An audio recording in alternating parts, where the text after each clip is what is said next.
Hi, it's Grammy, and today I have a book for you called The Witch Who Was Afraid of Witches, and it's written by Alice Lowe, and the pictures are done by Jane Manning.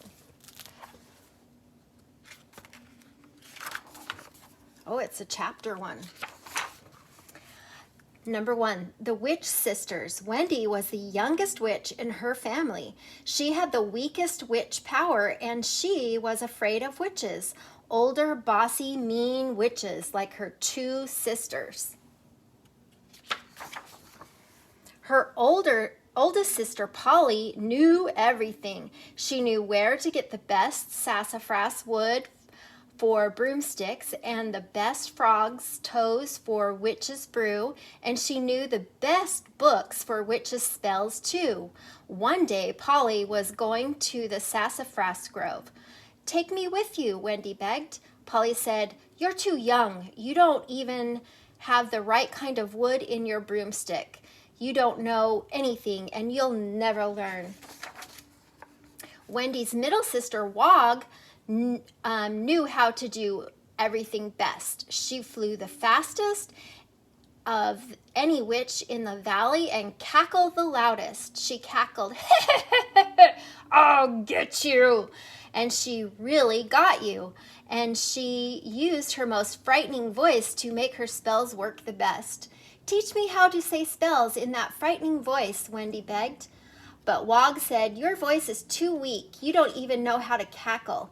Wendy didn't even try to learn spells. They don't work because she didn't have a frightening voice. At night, Wendy's sisters had parties, and Wendy sat on the top of the stairs listening to the cackles of the witch laughter. She wished she could join in. Sometimes Polly saw her and shouted, "Spying again? Off with you! It's past your bedtime." And Wendy crept into her cold bed, hugging her broomstick. She was afraid of the dark, afraid of witches. Sometimes she tried to make up a spell to put on her sisters, but she needed them to tell her the right words. "At least I have you," Wendy said to her broomstick. "You give me a little witch power." Then, the day before Halloween, Wendy lost her broomstick. Neither of the sisters would give her another. "Serves you right," they said. Wendy felt lost without it. Now she had no witch power at all. 2, a ghost on the doorstep.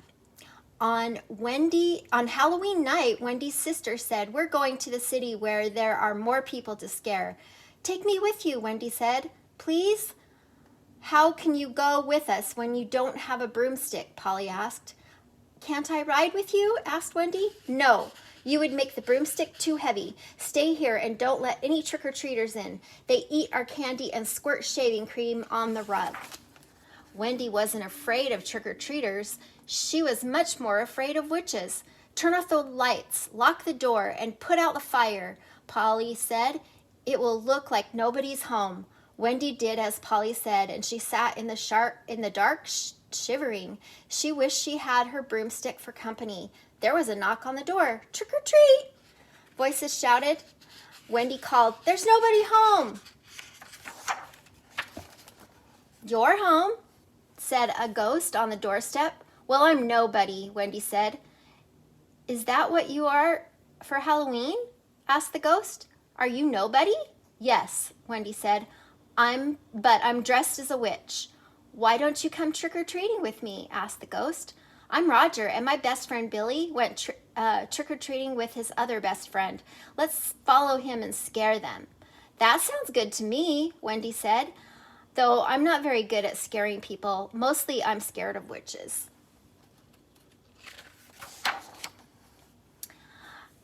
"You'll catch on," said Roger. "You just have to woo, woo, woo." "That's how ghosts go," Wendy said. "Witches cackle like, I'll get you."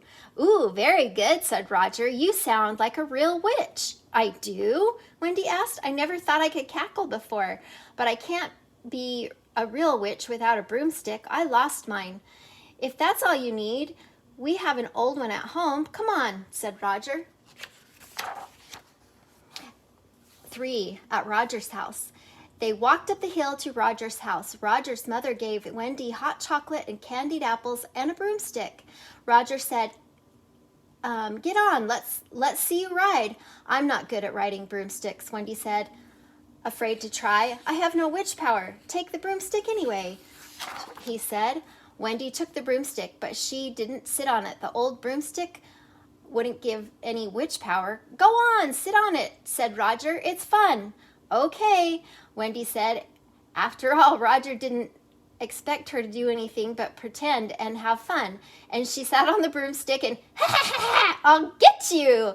Then she gave a little jump. She took off so fast, she hit the ceiling. That must be a magic broomstick, said Roger. Here, let me try. Roger got on and said, I'll get you. Then he gave a jump, but nothing happened. Darn it, it doesn't work, he said. I'll try, said Roger's mother. She sat on it and cackled and gave a little jump, but nothing happened. I'll try it again, Wendy said. And again, she took off easily. She zoomed around before she landed. I guess I do have a little witch power, she said. I never thought so before, but still don't know any spells. Then make one up, said Roger. You're magic. Then that made a really good spell pop into Wendy's head. She said it in a frightening voice. Frogs and lizards, toads and newts, buttons, raincoats, hiking boots. Turn this ghost into a witch. Presto chango, make the switch. Roger's robe turned black. Great, he said. I wanted to be a witch, but we didn't have any black sheets, but I need a pointy hat.